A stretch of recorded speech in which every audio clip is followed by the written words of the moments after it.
เดินให้เรียบร้อยรถไฟกระดานใหญ่จะอยู่ตรงกลางนี่เพิ่นจะใช้เป็นโครงเล็กพี่น้องระบบจอดเลยถือว่าเป็นเฮ็ดสำเร็จเสร็จสิ้นเลยได้นี่เลยมาให้ทีมงานสร้างเพราะว่านี่ข้างนี้ข้างนั้นคนละข้างดอกนึงแล้วก็ด้านหน้านี่ดอกนึงทดสอบแล้วพี่น้องกำลังล้างถังสั่งเพิ่นมาช่วยงานทีมงาน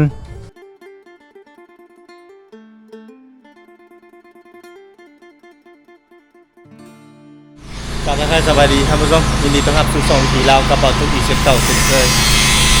สำหรับคลิปวิดีโอนี้เนาะใน EP ก่อนเอาได้กินข้าวกินน้ำแล้วก็เบิ่งทีมงานสั่งไปแล้วเอาก็จะมาอัปเดตต่อหลังจากเวลาผ่านไปพี่น้องเนาะนี่ดอกไฟตัวนี้ยอมรับว่าหุ่งแจ้งมาทั่วนี้เลยเนาะระบบถ้าเขามีเงินต่อไปให้มาติดแผ่นอะลูซิงแผ่นโซลาร์เซลล์ทางข้างนั้นแล้วก็ดอกไฟเนาะทางสร้างเพิ่นจะให้สร้างเพิ่นโตทางข้างอีกดอกนึงส่วนด้านในเพิ่นเดินแล้วพี่น้องด้านในมีดอกนึงจะเป็นดอกป้อมใส่เป็นดอกป้อมเพราะว่ามันเวลามันเพมันอย่างเขาสามารถเปลี่ยนถ่ายได้ง่ายเพราะว่าเคสนี้มันไฟมังดับตลอดทางใส่เป็นรางยาวๆนั้นมันจะยุ่งยากต่อการเปลี่ยนถ่ายอย่างต่างๆเนาะอันนี้เมนบ้าน3 สาวเขาก็เลยใส่เป็นดอกไฟป้อมขนาดนี้ให้เพิ่นเนาะแต่เฮามาเบิ่งห้องของตามสาวเพิ่นในห้องที่1เนี่ยเพิ่นเริ่มเดินระบบไฟเรียบร้อยแล้วเดี๋ยวเพิ่นก็ติดตั้งนี่เนาะนี่ยังใช้เป็นรุ่นกิฟต์เพราะว่าสาเหตุที่เพิ่นใช้เป็นกิฟต์คือจังซี่เนื่องจากว่าที่เมืองนองเนาะหรือว่าเมืองโตยนั้นบ่มีตัวมันเป็นรางเฮาหนีบเอาเลยเนาะเป็นรางมันจะง่ายเวลาเฮาหนีบกึบนี่มันจะขึ้นฮอดเทิงหมดเลยเนาะมันจะสะดวกสบายเนาะพอใส่เป็นยางเป็นรางคือมันจะบ่ได้เห็นเส้นสายไฟแต่มันในเมื่อมันบ่มีเฮาก็แก้ไขแบบรุ่นเก่าในสมัยเก่าเพิ่นก็ใช้ตัวนี้แหละพี่น้องเนาะอันนี้เคยมากิฟต์นี่เนาะเพิ่นก็ใส่ที่ให้สะดวกสบายพี่น้องอันนี้ห้องสมิธเนาะดอกไฟนี่เพิ่นใส่เรียบร้อยแล้วนี่ท่านเดินให้เรียบร้อยรถไฟกระดานใหญ่จะอยู่ตรงกลางนี่จะลงมาอยู่บนนี้เนาะสายพื้นสายไฟต่างๆทางด้านหน้าเนาะในห้องเนาะแล้วก็ห้องนี้มันจะอยู่ทางด้านนอกนี่เป็นกระดาษไฟใหญ่จะอยู่ทางด้านนอกนี่นี่สร้างเขาจะสวยงามแล้วท่านจ้ะนี่ซีเลยบ่นี่โอ้ธรรมดาที่พี่น้องเอ้ยจ้าคือบ่ได้ใช่แปะกำลังโยงดีๆเนาะลืมใส่แบตเพิ่นว่าคือบ่ได้สู้ๆไอ้น้องเฮาโอ้กำลังเริ่มเนาะห้องที่2นี่กำลังเริ่มงานวันนี้เฮามาเบิ่งห้องครัวพี่น้องอันนี้คือห้องครัวเนาะห้องครัวแม่นบุกทางด้านในเรียบร้อยกันขโมยเอาลงเข้าใส่นี่ก็เรียบร้อยห้องน้ำเรียบร้อยพี่น้อง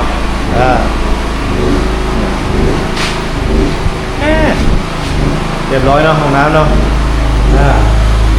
นี่เนาะเห็นแล้วลงประมาณนี้วันนี้ทีมงานสร้างเนาะก็คือหลวงตาเพิ่นขอมาให้ทีมงานสร้างนี่เฮ็ดบ่อนใส่แทงน้ำเนาะเฮาก็ได้ลงกับสร้างทีมงานสร้างเพิ่นก็จัดให้เลยเนี่ยตามคำขอนี่ระบบนี้แม่นเพิ่นจอดเอาเลยเนาะใช้แบบเสาไม้จะเป็นเสาที่ดีแก้งเนาะจะตัดไม้ออกมาแต่เพิ่นจะใช้เป็นโครงเล็กพี่น้องระบบจอดเลยเนาะจอดติดนี่เลยเอาใช้จัดคือเก่า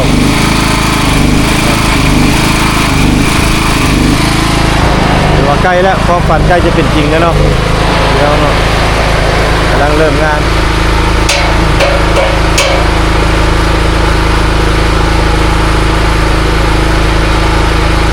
เราก็จะได้เอาแท่งตั้งตัวนี้เลยเอามาเบิ่งด้านข้างอันนี้เนาะมาเบิ่งด้านข้างพี่น้องทรายที่เพิ่นเอามาสร้างมาโป่งนี่เป็นเนื้อดีเนื้องามเลยทรายที่เพิ่นมาโป่งนี่เนาะนี่คือด้านข้างด้านข้างนี่ตรงด้านหลังมันนี่อันนี้เริ่มผนังเริ่ม เข้าที่เข้าทางแล้วพี่น้องนี่พี่น้องโอเคเลยทางด้านข้างคือว่าเพิ่นเฮ็ดสำเร็จเสร็จสิ้นเลยได้นี่เลยก็ดินเพิ่นก็ฮอดนี่แหละฮอดตะเคียนนี่แต่ว่าเพิ่นมาออกมาเลยนี่คือทรายคาทางด้านหลังงามๆเลยนะพี่น้องนะไปเอาไปเบิ่งทางด้านที่มาเพราะว่าตะเวนตกทางด้านพี่เด้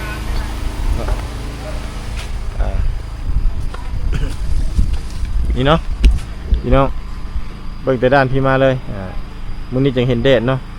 ถือว่างามโดดเด่นเลยเนาะโดดเด่นที่สุดเลยนี่เนาะนี่มีแต่เฮาทาสีให้มันสีมันแห้งละเอียดอ่อนก่อนเนาะหรือว่าให้ด้านหลังนี้มันแห้งในเพิ่นสาบเพิ่นโบกแห้งเรียบร้อยแล้วเฮาค่อยทาสีเฮาทาเองก็ได้กับ3ซาวก็ได้นี่บ่มีปัญหาถ้าทีมงานสร้างเพิ่นเดินไฟแล้วก็เพิ่นเฮ็ดบ่อนไว้บ่อนอ่างน้ำนั่นแล้วปุ๊บแล้วก็เพิ่นเก็บรายละเอียดในมืออื่นเพิ่นก็จะเก็บรายละเอียดสีเนาะแล้วก็ทางด้านในทางด้านนอกเนาะเก็บรายละเอียดสีทุกอย่างเดินระบบไฟเรียบร้อยแล้วก็เมียนเดินนี่แหละขี้เหงื่อขี้ย่อยก็สิให้มอบให้พ่อเฒ่าเพิ่นเมียนเรียบร้อยแล้วก็ถือว่ามอบบ้านมอบหยังให้ทางพ่อเฒ่าเพิ่นแล้วก็สิได้เดินทางกลับได้เนาะนี่ถือว่าเฮือนนี่ก็ถือว่านี่เต็มระบบแล้วพี่น้องถือว่างามบ่มีทิติไร้ทิติเลยมันสิว่ากันเลยเนาะทรายที่เพิ่นเอามาโบกตามหลังนี่แฮงงามคักอีหลีคักกว่าทรายที่เอามาเตะตะอุยอีกแต่ว่าน่าเสียดายที่ว่าทรายเซราโนนี่บ่มีไผเอามาขายเนาะอันนี้ก็คือจ้างชาวบ้านคนเป่าละ30,000กีบได้นี่เอามาจ้างเอามาซาวเป่าเพื่อจะเอามาเฮ็ดตัวนี้ถือว่าสำเร็จเสร็จสิ้นแล้วนี่ทางด้านหลังนี่เนาะ3-4 มื้อ5 มื้อที่เฮาบ่ได้เฮ็ดเวียกนี่หากเอามาเฮ็ดหากเอามาโบกเพื่อเป็นทรายเม็ดน้อยเม็ดเล็กละเอียดง่ายคักคุณเนาะนี่ทางด้านหลังเนาะนี่ก็ว่าดีเลยความหมายคือเข้าบ่ได้เลยนะเนาะคนที่ขนาดดีจอดใส่เลยครับละเอียดสุดนะครับอันนี้ก็กำลังจอดโดยวิชาการคือสั่งอุ้ม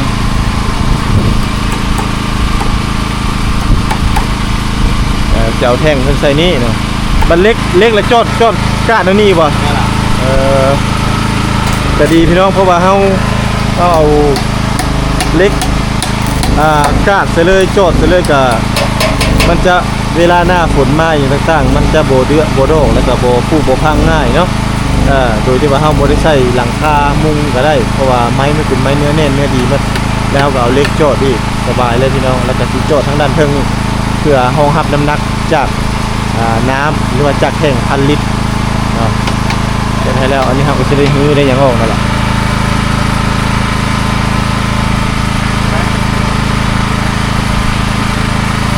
โอเคแล้วพี่น้องมาดูเรื่องการสร้าง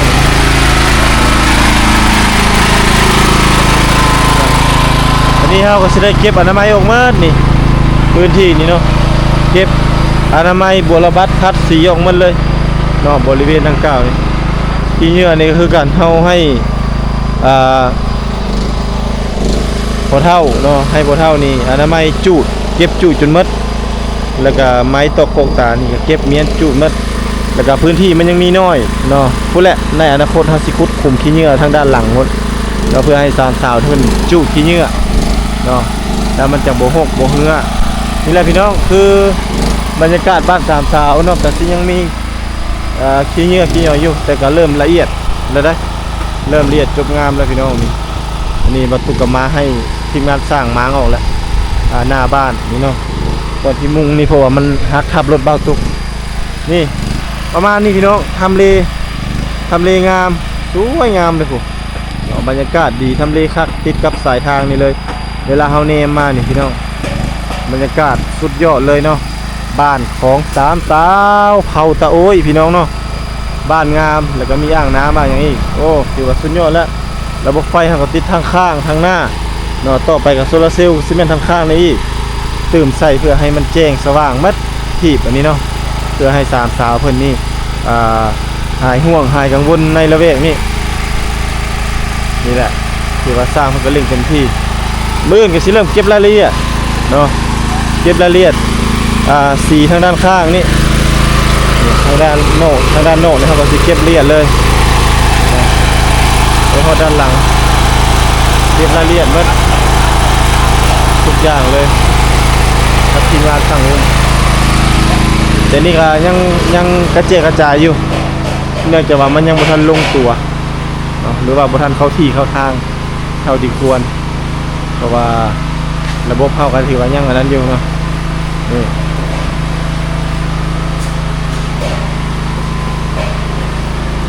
มันเริ่มเดินแล้วพี่น้อง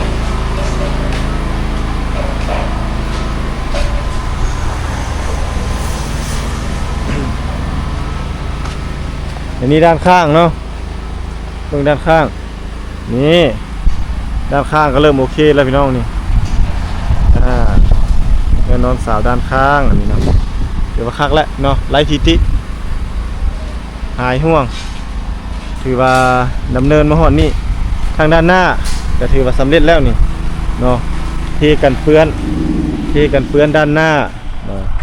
นี่ตามที่ FC ขอมาก็คือให้เทกันเปื้อนเวลาฝนเนาะฝนมันตกลงมาใส่สายคานี่เนาะลงมาทางด้านหน้าก็จะบ่เปื้อนฟงเข้าเฮือนอันนึงเนาะอันสองก็คือด้านข้างนี่ก็เทเรียบร้อยพี่น้องเนาะอันนี้เพื่อป้องกันบ่ให้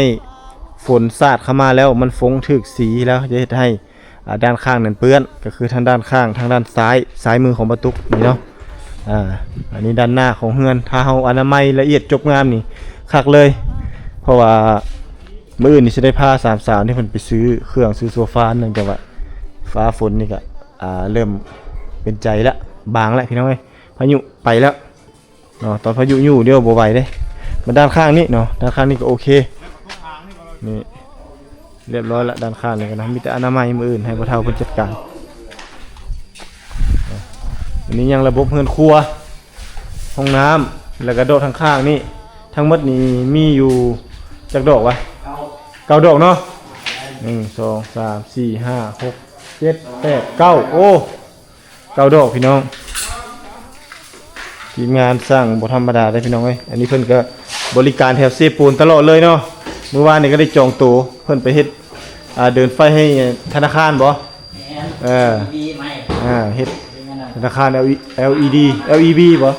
LDB พัฒนาลาว โอ้พัฒนาลาวเนาะนี่พี่น้องเพิ่นก็ได้ไปใช้บริการทางนั้นได้วานนี่เนาะทางนั้นเฮียกใช้บริการเพิ่นมื้อนี้บ่ตุกเนาะสร้างอุ้มเฮียกใช้บริการนี่แหละเพิ่นก็นีบใส่กิ๊บละเอียดเลยเนาะใส่กิ๊บตัวใหญ่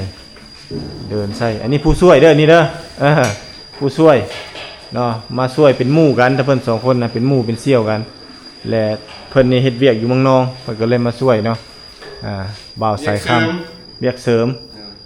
พอได้ยืนคนตี ยืนคนตียืนชิว ยืนสว่านเนาะนี่เครื่องมือที่เพิ่นใช้นี่โอ้มีแต่ตัวคักๆนี่สั่งตรงจากเกาหลีบ่นี่หรือว่าหยังฮะจีน่าไซน่าบ่โอ้กรุงไซน่าอ๋อของจีนเนาะจีนรุ่นดีนี่เนาะจีน 7A เพิ่นว่าเพราะว่าทางนี้เพิ่นได้ออกงานตลอดเด้เพิ่นต้องมีอุปกรณ์ครบและเราก็ได้เบิ่งระบบที่เพิ่นเฮ็ดไปน้ำกันพี่น้องตามกำลังเดินพี่น้องกำลังเดินไฟเดินเทียนเลยทางด้านเพิ่นกำลังใส่สายไปเนี่ย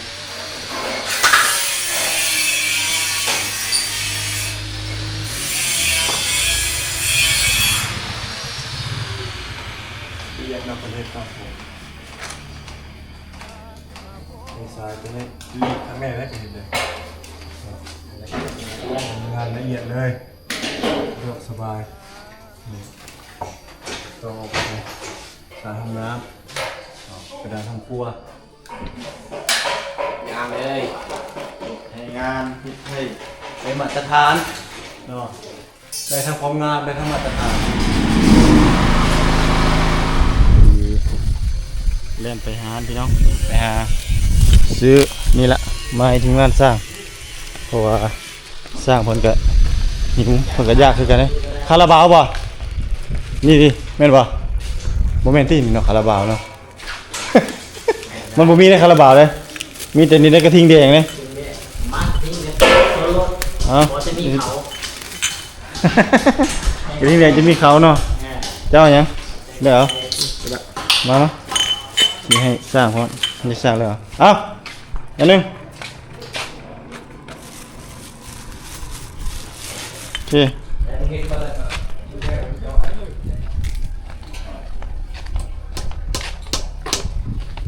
ฮะได้เอาเป๊ปซี่อันเดี๋ยวเอาลูกเลือกเอาลูกตัวไหนครับอันนั้นได้เอาให้ใครอันนี้เอา100ติมึงเอายังเอา100ป่ะ มาเรียบร้อยแล้ว อันนั้นให้เขาเสียง โอ้นี่เลยแหง เฮงก็เอาตัวนั้นแหละเอาตัวเฮงเอานับตัวใดเอาตัวนั้นโอเค ที่เพียรเอาผู้ชูอันรุ่นอันนี้ เนี่ย ชู150หรอรุ่นนี้เป็น150ผู้ชู แล้ว150นี่250ป่ะ 3ตุ๊กต้องเอาเดียวแล้วนะ อ้าว ชั้น โอเคพี่น้องให้ทีมงานเติมพลังเพิ่นกำลังเดินไฟที่ได้พี่น้องโซดใส่สังกะสีทั้งด้านเทิงเลย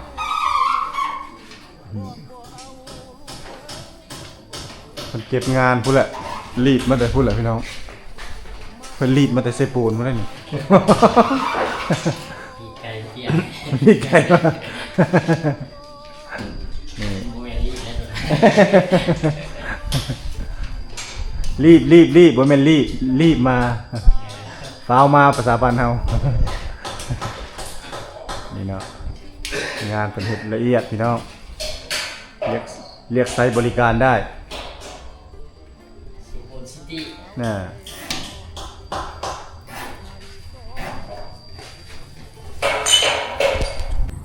มื้อนี้พ่อเฒ่าเพิ่นมายามพี่น้องเอาสบายดีพ่อเฒ่า สบายดี นี่เนาะลูกสาวหลานสาวนี่ไปอันนั้นแม่นบ่ จ้า ไปเวียงเนาะ โดยไปเรียกไปเสียยา ลูกสาวไปเสียหญ้าเนาะ ด้วย ลูกสาวหลานสาวไปเสียหญ้าอันนี้สิบอกให้ระบบไฟให้ฮู้จักเด้อ ด้วย เนาะก็คือนี่เห็นบ่สายไฟกำลังหย่อนลงมาในทางด้านเทิงเห็นบ่อันนั้นสิติดใส่ดอกหนึงเนาะเทิงหัวอีโพนะดอกหนึง ใช่ ย่างมานำเลย แล้วก็นี่ทางข้างทางด้านหน้านี่ดอกหนึงเดี๋ยวใส่ดอกใหญ่เนาะ ใช่ ย่างมานำเลย สิแนะนำให้ระบบไฟนี่และข้างนี้ นี่ด้านข้างนี่ก็สิดอกหนึงติดให้อยู่นี่เนาะนี่อันนี้เป็นดอกหนึง เนาะ อาชีพใส่นี่เนาะ นี่ข้างนี้ข้างนั้นคนละข้างดอกหนึงแล้วก็ด้านหน้านี่ดอกหนึงเนาะเป็น3 ดอกทางด้านนอกนี่เนาะติด3 ดอกให้มันหุ่งหมดนี่เป็นดอกใหญ่หมาเลยเนาะในยามค่ำคืนแล้วก็ทางด้านในเหมือนนี่ด้านในนี่ห้องโถงตัวใหญ่นี่ดอกหนึงโคตรดอกหนึงเป็น2 ดอกเนาะเป็น2 ดอกแล้วก็มาห้องนอนเหมือนนี่ห้องนอนนี่ดอกหนึงนี่เนาะห้องนอนนี่พระเจ้าติดเรียบร้อยนี่อยู่เท่า ครับ ดอกหนึง แรก แล้วก็นี่อันนี้มันเป็นสวิตช์ปิดเปอร์แล้วก็เขาจะยังบ่ได้ประกอบใส่อันนี้นะนี่2 เส้นนี่แล้วก็เสียบพัดลมหรือว่าแบบว่าเปิดพัดลมสากแบตสากหยังก็ได้นี่เฮาใส่สายไฟอีกต่างหากต่อไปเนาะนี่ทางห้องนี้นี่ ครับแล้ว นี่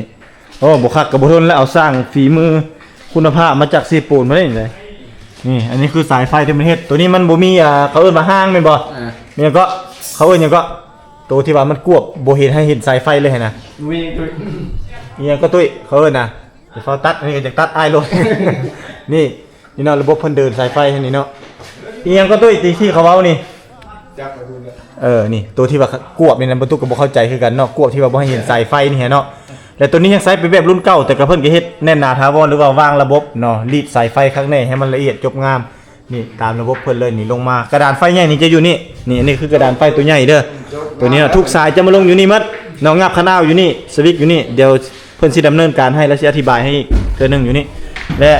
ห้องนี้ก็คือกันนี่อันนี้กระดอกนึงนี่เนาะนี่ติดกันขโมยให้เรียบร้อยอันนี้ดอกนึงเนาะแล้วก็ตัวนี้ระบบไฟคือกันนี่ นี่จะเพิ่นกวางให้ตัวนี้เนาะนี่2ห้องคือกันเบิดผู้เฒ่า ครับครับ ครับ แล้ววันนี้ตัวเฮือนครัวกับห้องน้ำอันนี้นี่สร้างเพิ่นกำลังเฮ็ดดำเนินการให้อยู่นี่ห้องครัวนี่ดอกหนึงนี่ห้องครัวดอกหนึงผู้เฒ่าแล้วก็ห้องน้ำก็ดอกหนึงเนาะห้องน้ำเพิ่นสิติดตั้งให้เนาะวันนี้เฮามาเบิ่งตัวพี่ออกนอกพี่ออกไปอันนี้ให้ผู้เฒ่าแนะนำให้ผู้เฒ่าเข้าใจตัวนี้คือแท่งน้ำตัวนี้เนาะแท่งน้ำสะดวกสบายถ้าสมมุติเราได้น้ำมันก็ได้ขึ้นพี่น้ำมันไหลจากที่สูงลงหาที่ต่ำมันก็สิแห้งเหมือนบ่เพิ่นอันนี้เพิ่นวางท่อนี่ทีมงานเฮ็ดให้เลยนี่อันนี้พิเศษได้นี่เนาะเพิ่นเฮ็ดให้ขอความร่วมไม้ร่วมมือจากทีมงานสั่งอุ้มได้นี่บ่ได้คิดเงินได้นี่ตัวนี้เนาะพิเศษเลยเนาะให้เพิ่นเท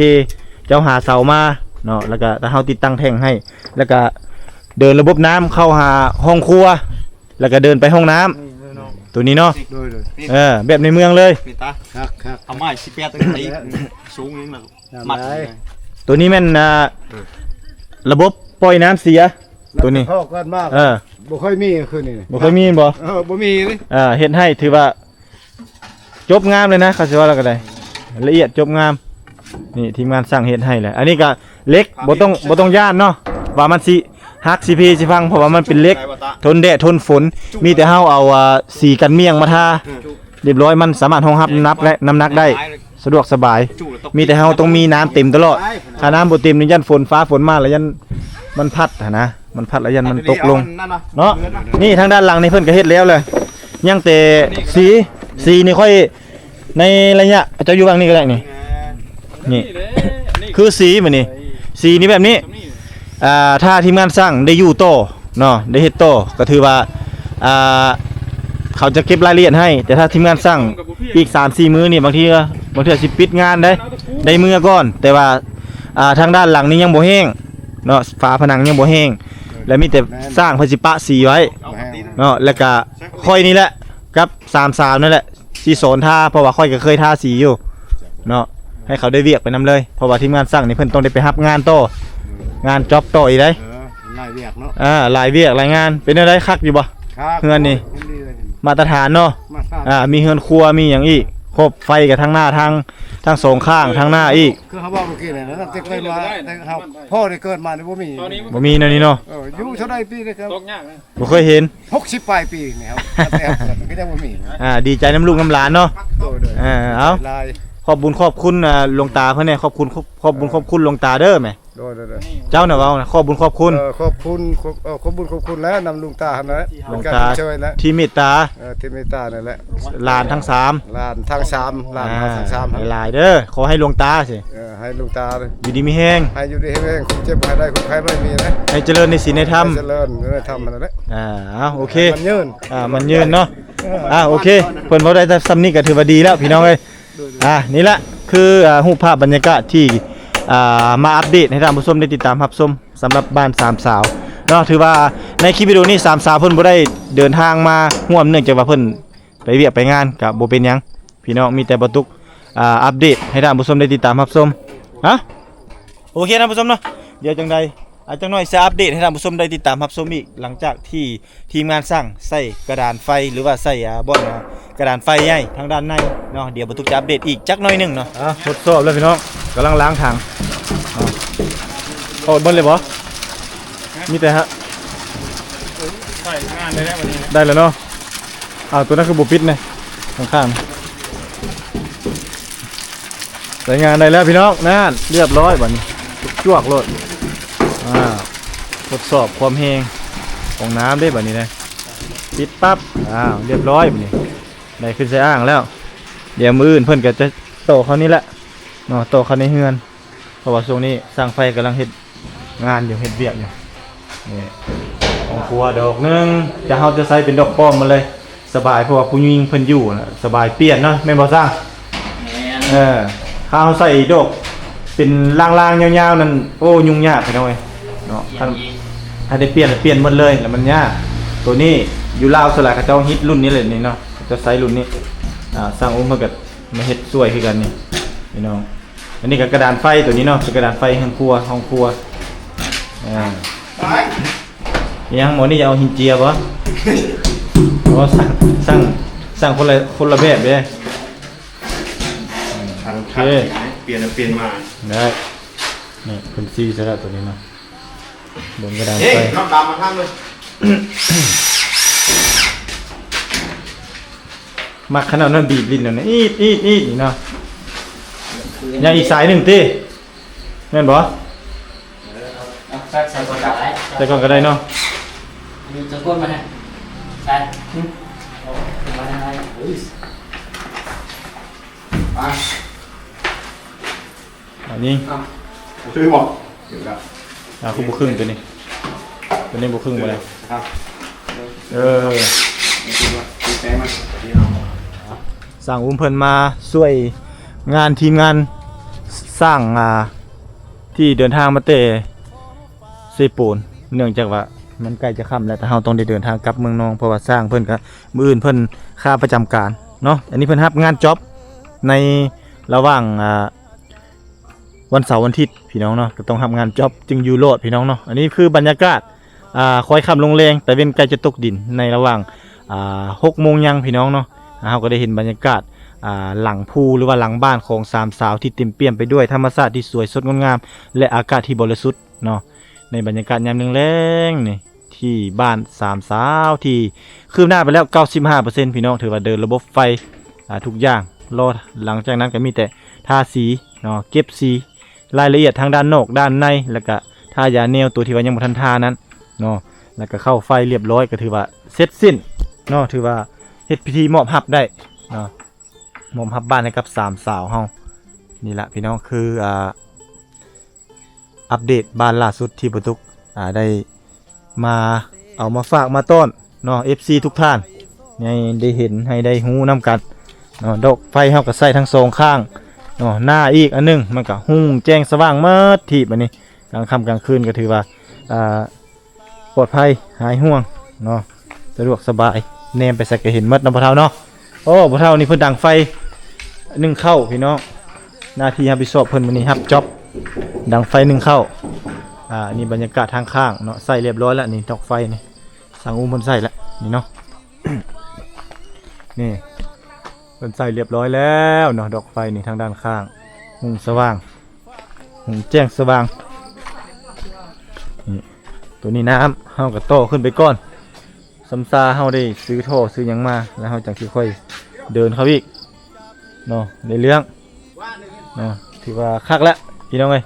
มีแต่ต่อไปเฮาก็มาตูมนี่ออกเพราะเท่าเพิ่นว่ามีแผนอยากปลูกทางด้านหน้าเนาะปลูกทางด้านหน้าก็โอเคอยู่เนาะเพราะว่าคนไกลไปไกลมากก็มีบ่อนแวะนั่งกินน้ำกินในหรือว่าเปิดร้านขายเครื่องขายตำก็ได้เรื่องได้เนาะนี่แหละอ่างน้ำก็อยู่ทางหลังบ้านหรือว่าทางข้างก็ถือว่าโอเคงามจบเหมาะสมเนาะทางด้านหลังนี่ก็สิเทปกจักหน่อยเนาะเทปกออกมาจักหน่อยตามเนื้อที่ดินตามเสาน่ะน้อยๆเดียวพี่น้องประมาณ20 เซนนี่แหละตามอันนี้ถ้าเฮาสิเทเกินเนาะออกมาหลายๆก็1ก็วิดดินเฮา2มาก็เพิ่นก็อาจสิขอกันได้อยู่แต่ว่ามันสิติดอยู่บ่อนว่าสายคาพี่น้องสายคาถ้าสมมุติเฮาเทกันเปื้อนนี่ออกไปกายสายคานั้นเวลาสายคาน้ำฝนย้อยลงมามันก็จะย้อยหรือว่าจะฟงใส่ฝาผนังเฮ็ดให้ฝาผนังเฮานี่ซึมหรือว่าเปียกตลอดก็อาจจะเฮ็ดให้ผุพังหรือว่าแตกร้าวได้ในอนาคตเนาะอันนี้เพิ่นก็วางแผนวางเกมมาดีแล้วโอ้นี่พี่น้องพัก3สาวก็ถือว่าจักทีมงานอยู่ดนบ่ดนเนาะพี่น้องเนาะเดือนเศษๆเดือนกลัวๆเนาะถือว่าพักกันจนว่าป่งงามแล้วเนาะแล้วก็พร้อมเฮียนไปพร้อมเนื่องจากว่าทีมงานสั่งเพิ่นเด็ดกินไปนำ ว่าจังไดทีมงานสั่งเฮาก ำลัง ใกล้แล้วเนาะ ใกล้สิแล้ว นี่พี่น้องอันนี้ก็อันนึงอันนี้3สายเนาะไป3สายเรียบร้อยเนาะต่อห้องครัวห้องน้ำแล้วก็มีอันเสียบเนาะ ตักเสียบ ตักเสียบนำเพื่อว่าเวลาเพิ่นอยากต้มมาม่าบ่ต้มมี่บ่หรือว่าเฮ็ดอีหยังก็แล้วแต่เนาะนี่ถือว่าสร้างเพิ่นก็เดินทางมาตั้งแต่เช้าๆผู้เฮ็ดเวียกเนาะเต็มสเต็ปคันสิว่าแล้วก็ได้เนาะมื้อนี้เพิ่นก็เฮ็ดให้ละเอียดละออจบงามเด้เนาะเพราะว่าเป็นเฮือนของผู้สาวแน่เพิ่นว่าเนาะแม่น เอาบ่ได้อนาคตเบื้องหน้าเพิ่นว่าอาจสิได้มาอยู่ทางพีก็เป็นไปได้เพิ่นว่าทีมงานที่บ่ทุกเอามาแต่ละคนนี่เว้าเรื่องฝีมือก็คือดังที่ท่านผู้ชมเห็นนั่นแหละอาจจะบ่อยากเว้าดอกอยากให้เบิ่งตัวจริงเนาะระบบการเฮ็ดเวียกของเพิ่นสิ่งสำคัญนี่เพิ่น ยังคงความโสดไว้อยู่ได้เนาะทีมงานเฮาแต่ละคนนี่ถ้าคนมีเมียนี่บ่ตุกบ่ไปนํเนาะแต่คนบ่มีเมียไปนํเพราะว่าบ่ตุกก็บ่มีเมียโอ้บ่แม่นเนาะบ่ตุกมีเมียแล้ว หยอกได้อันนี้แหละตลกไปนํเนาะพอได้เรียกเสียงหัวเราะ ตัวนี้บ่กระดานน่ะนี่พี่น้องระบบก็สิมีแบบนี้เนาะนี่มีหูปลั๊กเสียบอยู่3หูนี่เนาะนี่เนาะ6หูเขาสิว่าอะไรกันเป็นคู่นี่แล้วก็นี่ห้องน้ำห้องครัวอยู่นี่ตัวนี้ก็เป็นสวิตช์ปิดเปิดงับเนาะอันนี้เนาะเวลาไฟแบบนี้ต่างๆหรือว่าตัวนี้เราสามารถเสียบตู้เย็นก็ได้ตัวนี้เนาะได้หมดตู้เย็นเราจะตั้งอยู่ในครัวก็ได้ ถือว่าทีมงานเฮานี่ก็มัดมือเอาซื่อๆได้พี่น้องเอ้ยเฮ็ดเวียกนี่เนาะเพิ่นนี่รับงานเหมาบางทีเพิ่นก็จนมืดจนเจ้าของบ้านว่าไล่เมื่อซะก่อนนะว่ามื้อจะมาเฮ็ดใหม่ เวลา เพิ่นพญาตเวลาเสาร์อาทิตย์พี่น้องเอ้ยรับงานจ็อบเนาะพอได้ไปซื้อเบียร์เลี้ยงผู้สาวน้อยเพิ่นว่า ผู้สาวใหญ่ก็เลี้ยงได้บ่ โยกกันไปเนาะพี่น้องเนาะพอได้เว้านัวหัวม่วนเนาะอันนี้ก็ถือว่าคนกันเองนั่นแหละเอามาเฮ็ดให้นี่ก็ได้เป็นทีมงานถือว่าฮักเพลงเนาะลึงเคยกันแล้วก็ได้นับถือฮักเพลงกันก็ได้เอามาเฮ็ดเวียกความหมายคือเฮาก็ไว้เนื้อเชื่อใจกันเพื่อเวลาเพิ่นมาเดินระบบไฟอย่างต่างๆนี่เฮาจึงสามารถติหรือว่าเว้ากันได้ว่าอันนั้นคักอันนี้บ่คักอันน่ะมันจังสบายเนาะคนกันเองแน่เฮาเว้ากันง่ายพี่น้องเอ้ยสุดท้ายระบบไฟที่เฮาโตมาทุกสิ่งทุกอย่างมันก็จะมาลงอยู่ตรงนี้หรือว่ามาลงอยู่บ่อนนี้พี่น้องก็คือกระดานไฟไงจะอยู่ด้านหน้าด้านนี้เพื่อ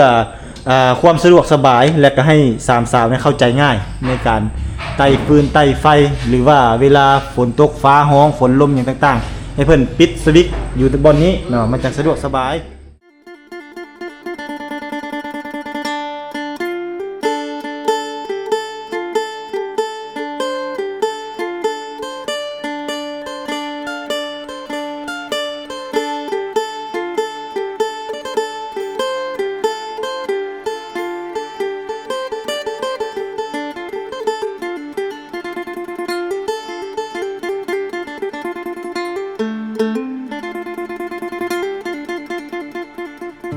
ไอหอบความช้ำมา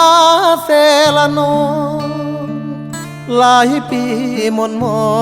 งจากสาวไทยเศร้าใจรำพัน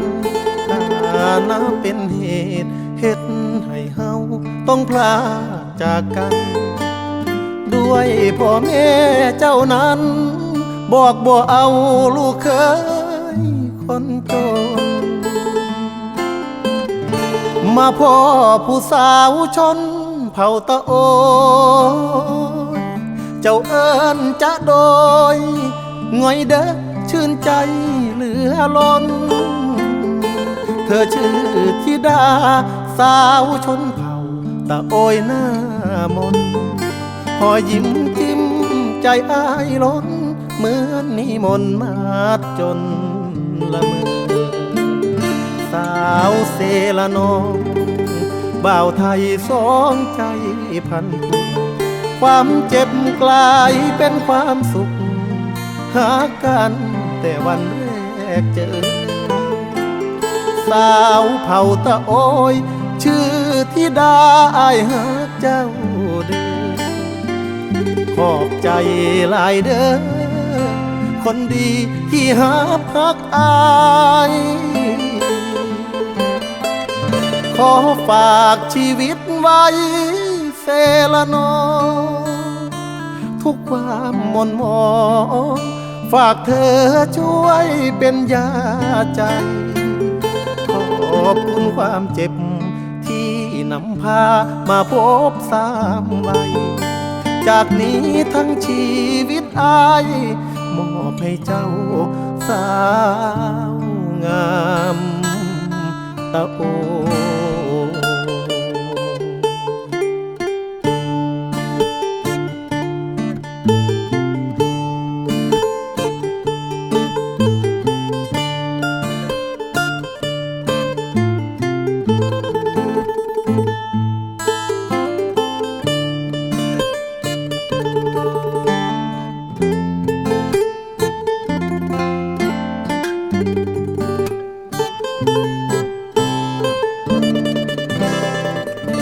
สาวเซละน้อง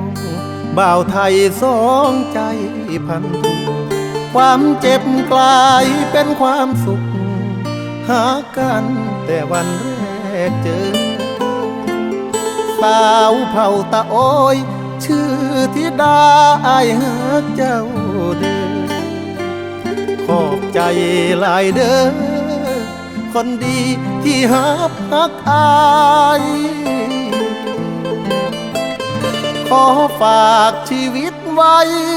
เซละนองทุกความหม่นหมองฝากเธอช่วยเป็นยาใจขอบคุณความเจ็บที่นำพามาพบสามวัยจากนี้ทั้งชีวิตอายมอบให้เจ้าสา